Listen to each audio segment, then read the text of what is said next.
Hello, I'm Joseph Montalvo, KFAF Liaison, and with me here today is Anthony Gay, Supervisor for Department of Children and Family, but he also plays a huge role for Dads Matter too. And I'm sitting here with Joseph Montalvo, who's a foster and adoptive father here in Connecticut. So let's get right into it. Okay. Dads Matter 2 it's starting to be seen in the community as well. But what is Dads Matter 2? So Dads Matter 2 is a group of individuals. So let me back up a little bit. So yes. The Dads Matter 2 is really sort of our banner, and that's what we call it. But there's a group of people behind Dads Matter 2 called the Fatherhood Engagement Leadership Team. So it's called the FELT.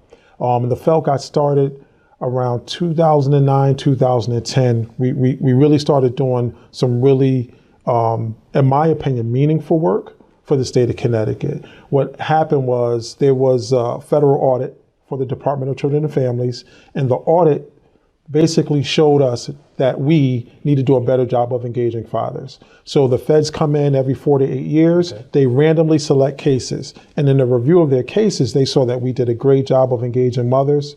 We did a better job of engaging children, but when they looked at our engagement with fathers, we really struggled. So the feds basically told the state, you need to create a PIP, which is a performance improvement plan, and come up with a way to increase your engagement with fathers, hence the development of the FELT team. I was chosen because of some of the work that I was doing around training state workers about fatherhood. I was chosen to become the lead of the FELT for my region, which is Waterbury, Torrington, and Danbury. And since that time, we've done some phenomenal things, at least in my opinion, where we've tried to infiltrate the community. And more importantly, we're trying to encourage workers to have a better understanding of some of the importance and the roles that father plays in the life of their children.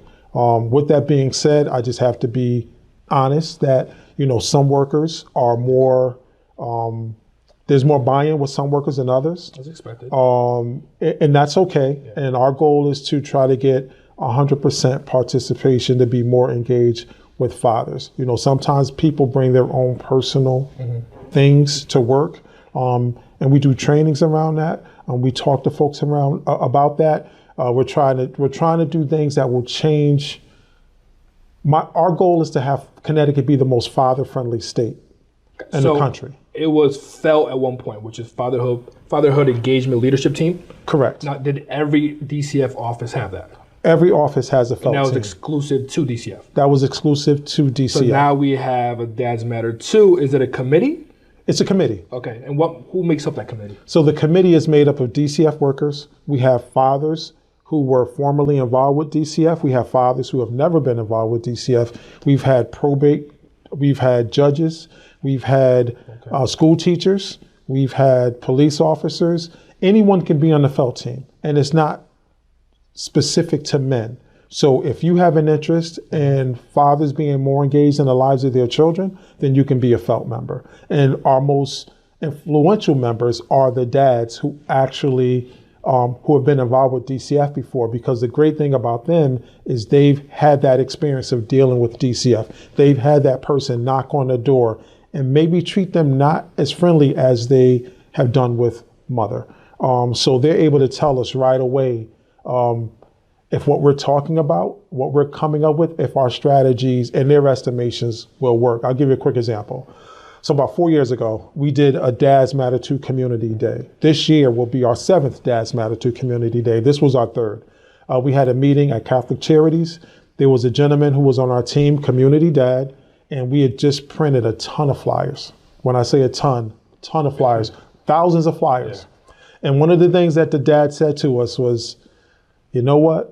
You see this big DCF logo? If I'm a dad and I see that logo, I might be a little less hesitant about coming to your event. So if they see the DCF logo, they're going to be more hesitant to come to the event. You may want to think about taking the logo off. Put in print that DCF sponsored, but that logo might be a barrier to you getting participants. DCF carries or used to carry. Exactly. So one of the things that we did was we got rid of those flyers. We reprinted thousands of more flyers, and we had a very, very successful event. When you're sitting inside of the agency, You want to sometimes pat yourself on the back and say, hey, look what we did. But what the Father was saying to us was, you know what? You don't have to spin that message. People will know, but you don't want to deter people at the same time. So that's just an example of the role that a father in the community could play, because he can speak to us as a father in the community. Absolutely. So, our, long story short, our felt team is made up of a variety of people. So the Dads Matter Too committee is made up by the felt members? Yes. Okay. Yes, absolutely. So it's all felt members. And then when we do Dads Matter Too justice and say, okay, you have a lot of strategies, you have a lot of ideas. What's priority? What are you guys working on? What's the main initiative at this point? The main initiative is to change views and perceptions of dads. So, and to increase engagement. That's the number one priority. And let me set that clear. How can we better engage fathers? What can we do? What strategies, what techniques can we teach people, show people to engage fathers in a different way? Oftentimes, agencies can be scary. DCF is a big, scary agency for many, right? The big bad wolf a lot of times. The big bad wolf. Yeah. And oftentimes people don't see the good that we do. They think we're baby snatchers. Absolutely. And that's the furthest from the truth. In fact, every principle that our commissioner is pushing forward counteracts that. We're not looking to take children away. We want to keep families together. But oftentimes in the event where we do have to remove a child for a safety or neglect issue, if dad's not involved, how do we contact his family? So if mother doesn't have any resources and we don't know who father is because we didn't make the appropriate efforts to try to find, locate, and engage father, then one side of that child's family is automatically eliminated. So it's important and incumbent upon us to make every effort to locate, engage, and interact with fathers in ways that are appropriate and equal to the way that we engage with moms. So how can that happen? Because DCF systemic views and they're very enjoy a lot of times. Right? A lot of times followed based by policies, regulations. So a lot of times people can see the policies within DCF as barriers to engage fathers. So how can DCF better engage fathers? Because there's one thing saying, you know what, we want to engage fathers, the community, we want to engage these biological fathers who may be troubled or have a rap sheet or a criminal record, right? How is DCF able to do that? So I think there's a number of ways in which we're able to do it. The question is everyone willing to do it? Because you can take your personal stance as a social worker and say, I'm going to locate every father on my caseload. I'm going to engage every father on my caseload. I'm not going to look at what that record says. Absolutely. I'm going to look at the individual for who he is. But first and foremost, I have to find him. I have to locate him, right? And then I have to engage him about who he is. That's just one father. And that's just one father, right? But once I engage him and I get a sense of who he is, barriers start to come down between the both of us. And then we could just have dialogue and discussion and build a relationship, a professional relationship, right? So once you build a professional relationship, those sort of barriers start to come down and you start to make more progress. So another thing that we could do or should do is in supervision, as supervisors, for me as a supervisor, I know I need to talk to my workers about strategies of engaging fathers. A worker goes out, comes back, says, you know what, dad didn't want to talk to me, X, Y, and Z. What was the context of your conversation? What were you guys talking about? And then try to find the areas in which the worker didn't hit on and say, maybe you need to try to ask this specific question. Or just ask dad, what does he need from us? What does he need from us to make him feel like we're helping him get his needs met? Because everyone wants to get their needs met. So as a supervisor, you're saying you want to change the approach to be more person-centered. Absolutely. Okay, that makes sense, because it's one thing saying this is what you should do, right? And then you send a worker out, and guess what? They're exposed to someone who maybe a little bit more rigid, right? Who might not be able to speak, because at the end of the day, you're right, DCF does have a stigma, and in there's certain neighborhoods, there's no way that the name DCF is going to come out their mouths, right? It's a cultural thing. When we think about culture, we always talk about ethnicities. No, cultural could be neighborhoods. And in certain neighborhoods, you don't say DCF, right? So how do you work on that? Because to be person-centered, you have to build empathy and compassion for someone. So how do you mold workers who may be less exposed to these different backgrounds and build empathy and compassion? Do you think you're able to do that? I think we are certainly able to do that. There's a number of trainings that we offer. I do a training called Men 101.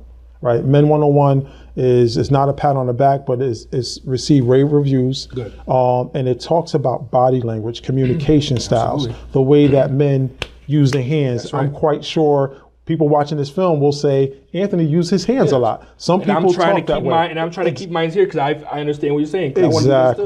this too. Because so this can be interpreted in a number of ways, and the more emotion Of course. I feel, the faster Absolutely. and wider my hands could move. Of course. So I talk about that. I talk about how men oftentimes may close, they sit there in a room and they sort of, it looks like they're closed Which off. reflects as someone who's guarded. As someone who's guarded. Or, someone might look to the right. But research says that when someone is sort of sitting like this and they're looking off to the right, it means they're just thinking, Absolutely. they're processing Absolutely. what you're telling them. But the other person on the other end is saying you're closed off and you don't even want to hear what I got to say. So then when you come back to the office and you see me, you're saying, well, father wasn't engaged. And you want the worker to go beyond those nonverbals, Exactly. right? Exactly. Because you want to build connection. Because if I'm a worker, and if I don't have the exposure or that empathy training that you so necessarily need, and if you do come off as guarded, it's very easy for me to say, you know what, why even bother trying to extend the help or resource for this individual? He obviously doesn't want to do it. Right. So how do you take a worker and say, you know what, look beyond those nonverbals? Because nonverbals do speak, you're right. I, by nature, fidget all the time. So I'm doing this right now because I'm being recorded, I'm on camera. So I got to get myself in check a little bit. I Right. fidget, right? And nonverbals and micro expressions, they just jump out. Right. And so how do you get workers to look beyond that? I know you were alluding to that, but So it's all about training. And so that's some of the training that I do. Our training academy has also formulated some new simulations where workers actually go to a setting where they go in a room and there's a father, and this father plays all types of roles. He plays a nice guy. 1 minute he's nice, the next minute the gentleman that we use is like 6'4". His voice carries like you would not believe. And he's all of those things that I express. the intimidating factor, right? Yeah, it could be very intimidating. And we're teaching workers how to deal with those sort of emotions. And sometimes you just need to let people talk and get it out. I'll share a perfect example of something that took place, sort of a funny story to some degree. We had a father that came into the office. I get a phone call that we need you to come down and talk to this dad. So I come in and I'm not trying to be stereotypical in any way, shape or form, but I just need to sort of set what happened. So I come down, there's this guy, he's like 6'3", 6'4", Yeah. like 230, 240, Big guy. T-shirt, V-neck T-shirt, muscles just popping out every place. Yankee fitted, arm backwards, Timberland boots, True Religion jeans, muscles and tattoos, sleeves So here, he's sleeves checking here. off all the stereotypes. All the stereotypes that you could think of. Yeah. He comes in and he's pounding his fist. The reality about what his anger was about was that his kid had come into care, and he found out from a family member that his kid came into care. We had not reached out to him, or we didn't locate him. So to find out by a family member that you saw my son in a grocery store with some woman that I don't know, was upsetting to him. Yeah. So I have a conversation with him. We sort of process it all out. I'm able to get him to calm down. 15 minutes later, he's sitting across the table crying, upset, very, very upset, and rightfully so. So someone could have easily said, hey, let's call the cops. Or if they had saw that person in the community, it could have gone totally different. Absolutely. But the fact that we were so to answer your question is sometimes you just have to let people be who they are. You have to let people speak their piece. And most importantly, you have to actively listen. Absolutely. You have to actively listen. You can't sit there and just shake your head and say, oh, yeah, and then not follow up and do anything. Correct. You have to listen to people, then you have to have answers, and then you need to produce results. And in that individual's case, things worked out very, very well for him. That individual did get his child back. And we had to do some work to make that happen, but it happened relatively quicker. The sad part about that story is, or the good part about that story is, we did find him. But if we didn't, there's no telling how long that child lingers in foster care.